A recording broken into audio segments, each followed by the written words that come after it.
आज शुरुआत करते हैं एक ऐसी खबर से जिसकी चर्चा तो पूरी दुनिया में है, घर घर में है, लेकिन जिसकी बात करने में लोग कतराते हैं। ऐसी खबर जिसका असर भारत से लेकर आपको अमेरिका तक दिखाई देगा, लेकिन बहुत सारे सवाल भी हैं। अमेरिकी जस्टिस डिपार्टमेंट ने मान लिया कि गौतम अडानी और उनकी कंपनियों के खिलाफ कोई केस नहीं बनता। गौतम अडानी के खिलाफ अमेरिकी जांच एजेंसीज को कोई ऐसा सबूत नहीं मिला जिसके आधार पर उनके खिलाफ केस चलाए जा सके। अमेरिकी जस्टिस डिपार्टमेंट ने कोर्ट से कहा कि गौतम अडानी के खिलाफ केस चलाना टाइम और रिसोर्सेज की बर्बादी है, इसलिए अडानी ग्रुप के खिलाफ सारे केसेस बंद किए जाने चाहिए। अमेरिका के डिपार्टमेंट ऑफ जस्टिस ने सारे केसेस वापस क्यों लिए? गौतम अडानी को इसके लिए कितने पापड़ बेलने पड़े? क्या अडानी के केस दोबारा खुल सकते हैं? केस वापस लेने से अडानी के शेयर्स पर क्या असर पड़ा? और अमेरिकी कोर्ट में फैसला होने के बाद राहुल गांधी ने कैसे रिएक्ट किया? यह सब आपको दिखाऊंगा, लेकिन पहले यह बता देता हूं कि अमेरिका में हुए डेवलपमेंट का पिछले 48 घंटे में गौतम अडानी के नेटवर्थ पर क्या असर दिखाई दिया। आज साउथ ईस्ट एशिया के सबसे अमीर बिजनेसमैन गौतम अडानी के ग्रुप की मार्केट वैल्यू बढ़कर करीब 17 लाख करोड़ रुपए हो गई। पिछले 2 दिन में अडानी ग्रुप का मार्केट कैप 1.2 लाख करोड़ रुपए हो गया। 1.2 लाख करोड़ रुपए बढ़ चुका है। ईरान अमेरिका की जंग के कारण दुनिया भर के शेयर मार्केट्स का हाल बुरा है, लेकिन इस दौर में भी Adani enterprises, Adani green energy और अडानी टोटल गैस समेत अडानी ग्रुप की कंपनियों के शेयर लगातार बढ़ रहे हैं। अब इसकी वजह क्या है?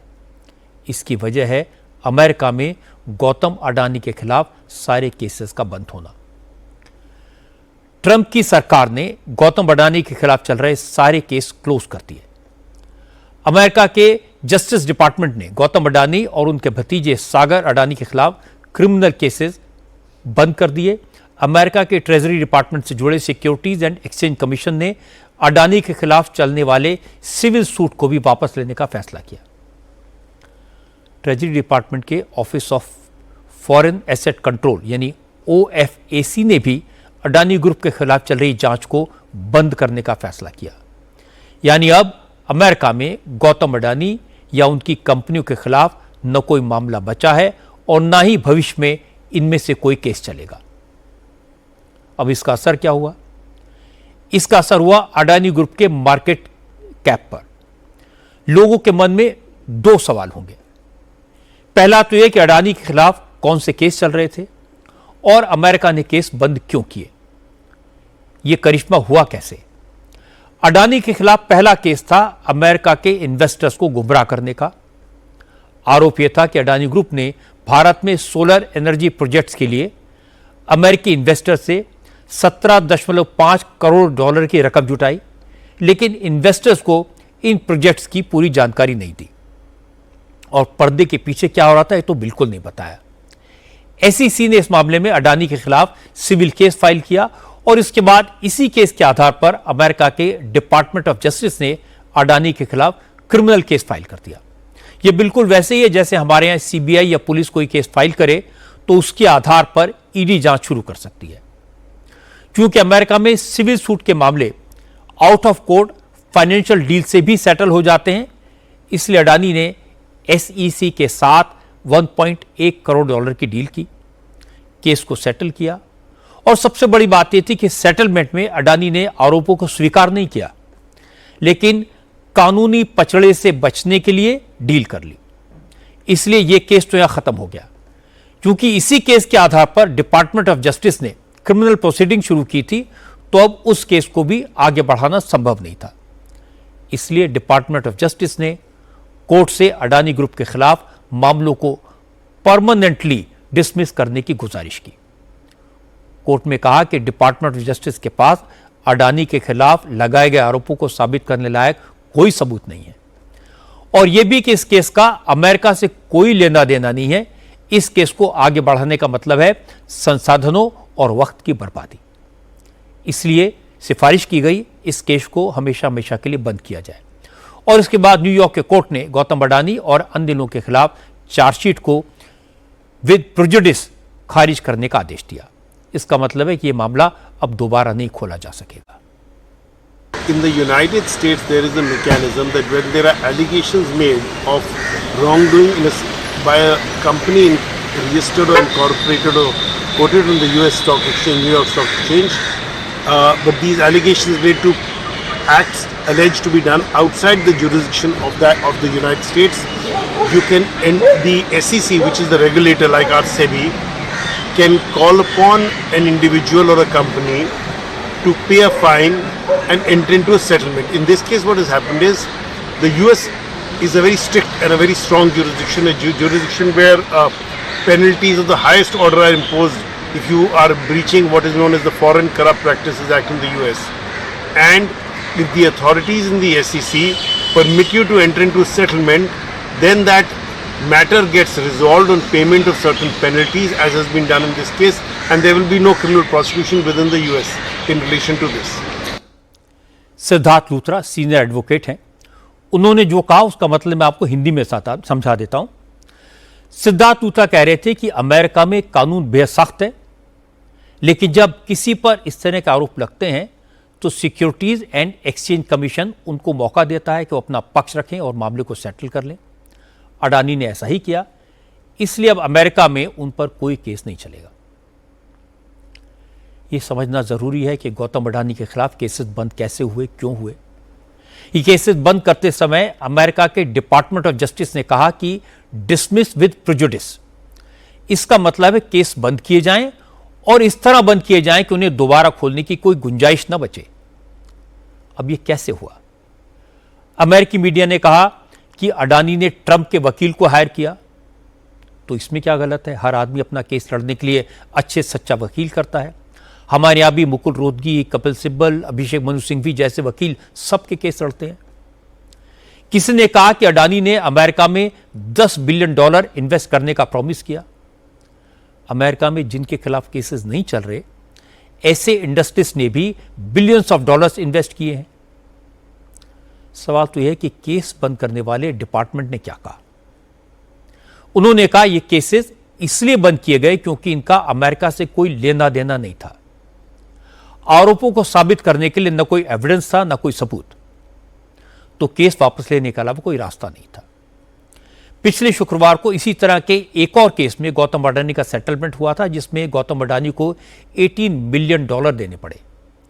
यह भी अमेरिका के सिस्टम में कोई नई या बड़ी बात नहीं है। गोल्डमैन सैक्स को $550 मिलियन देने पड़े थे। इलॉन मस्क की टेस्ला को $40 मिलियन देने पड़े थे। टेरा फार्मा लैब्स ने $4.47 बिलियन देकर और एयरबस ने $3.9 बिलियन देकर मामला सेटल किया था, तो यह वहां आम बात है। अडानी के खिलाफ अमेरिका में तीसरा केस था अमेरिकी पाबंदियों के बावजूद ईरान से एलपीजी खरीदने का।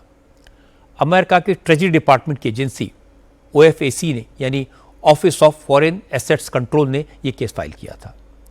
अमेरिका के ट्रेजरी डिपार्टमेंट के मुताबिक अडानी ग्रुप ने 2023 से 2025 के दौरान दुबई के एक कारोबारी से एलपीजी खरीदी थी।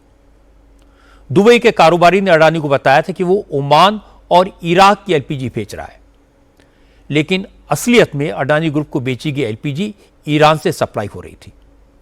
अडानी ग्रुप ने इस एलपीजी की पेमेंट अमेरिकी फाइनेंशियल इंस्टीट्यूशन से करवाई थी। अमेरिका ने इस डील को ईरान पर लगे प्रतिबंधों का वायलेशन माना। इस केस में भी गौतम अडानी ने बीच का रास्ता निकाला। अडानी ग्रुप ने अमेरिका को बताया उसे इस बात की जानकारी नहीं थी कि जो एलपीजी सप्लाई की जा रही है वो ईरान से आ रही है। इस मामले में अडानी ग्रुप ने ओएफएसी के साथ डील की, $27.5 करोड़ देकर इस मामले को निपटा लिया। इस तरह अब अमेरिका में गौतम अडानी और अडानी ग्रुप के खिलाफ कोई केस नहीं है। लीगल एक्सपर्ट्स का कहना है कि इस सेटलमेंट के बाद अब अडानी ग्रुप के लिए अमेरिका में कारोबार के दरवाजे खुल गए हैं। This is an issue which was done by the American authorities. In fact, the Department of Justice in America has stated that they have no evidence and they are withdrawing this case against Adani Group because it would be a waste of money on their part. So the very fact that they have withdrawn the case itself shows that Adani Group is absolutely in the clear. And whatever payment is made as a matter of abundant caution in order to avoid any litigation, and this is a normal procedure without admitting that any offense has been committed. This is an important point. In fact, even in America, they will now start their businesses in a big way, the Adani Group, because now that all the allegations have been withdrawn. मैंने आपको example देकर बताया था कि Tesla ने, Airbus ने, बहुत सारी कंपनियों ने कैसे केसेस सेटल किए पैसे देकर। सीनियर एडवोकेट HP रनीना भी यही कह रहे थे कि अडानी ने सेटलमेंट डील कानूनी पचड़ों से बचने के लिए की। अमेरिका में ऐसे सेटलमेंट आम बात है। सारे केस खत्म होने के बाद अब अडानी ग्रुप अमेरिका के मार्केट से पैसे जुटा सकेगा, ग्लोबल लेवल पर अपने बिजनेस का एक्सपेंशन कर सकेगा। जो केसेस वापस लिए गए हैं उनसे अडानी का कितना नुकसान हुआ यह भी समझने की जरूरत है। 19 महीने पहले अडानी की कंपनी 19 लाख करोड़ की थी। जब अमेरिका में ये केसेस आए तो शेयर गिरे और वैल्यू 7.5 लाख करोड़ रह गई। यानी जो केस बाद में विड्रॉ कर लिया गया उसकी वजह से एक झटके में 12 लाख करोड़ का नुकसान हुआ। किसी भी कंपनी के लिए इतना भारी नुकसान उठाना संभव नहीं होता। रेपुटेशन खराब होती है वो अलग। जब मार्केट कैप घटता है तो इन्वेस्टर मुंह मोड़ लेते हैं, बैंक लोन मिलना मुश्किल हो जाता है। लेकिन गौतम अडानी घबराए नहीं, कंपनियां बंद नहीं होने दी, प्रोजेक्ट रुकने नहीं दिए। पिछले 5 साल में 5 लाख करोड़ का कैपेक्स किया, बिजनेस को बढ़ाया और अब एक बार फिर कंपनी को 17 लाख करोड़ तक पहुंचा दिया। जहां तक गौतम अडानी के कंट्रीब्यूशन का सवाल है, एक एग्जांपल काफी है। इस साल भारत में प्राइवेट सेक्टर में जितना भी इन्वेस्टमेंट हुआ है उसका 25% अडानी ग्रुप ने किया है और यह बड़ी बात है। अब इस मामले का राजनीतिक पक्ष भी है। बात तो गौतम अडानी की है, इसका पॉलिटिकल इंप्लीकेशन भी है। उन्हें नरेंद्र मोदी का दोस्त कहा जाता है। पिछले 10 साल से राहुल गांधी पार्लियामेंट से लेकर पब्लिक फोरम तक हर जगह अडानी का नाम लेकर मोदी को घेरते हैं। आज भी राहुल गांधी ने यही किया। पूरी दुनिया को पता है कि अमेरिका में गौतम अडानी के खिलाफ सारे केसेस खत्म हो गए। लेकिन राहुल गांधी ने आज रायबरेली में कहा कि मोदी अपने दोस्त को बचाने में लगे हैं, देखना कुछ ही दिनों में अडानी के खिलाफ अमेरिका में चल रहे केसेस बंद हो जाएंगे। भविष्यवाणी की राहुल गांधी ने। नरेंद्र मोदी 24 घंटे विदेश जाता है अपने आप को बचाने के लिए। कभी अमेरिका से बचने की कोशिश करता है, हाथ जोड़ता है कि भैया मुझे माफ कर दो, अडानी जी पर केस है, उसको बंद करो। और आप देखना, लिख के ले लो, आने वाले समय में अमेरिका में जो अडानी का केस था उसको बाहर फेंकने जा रहे हैं। क्यों?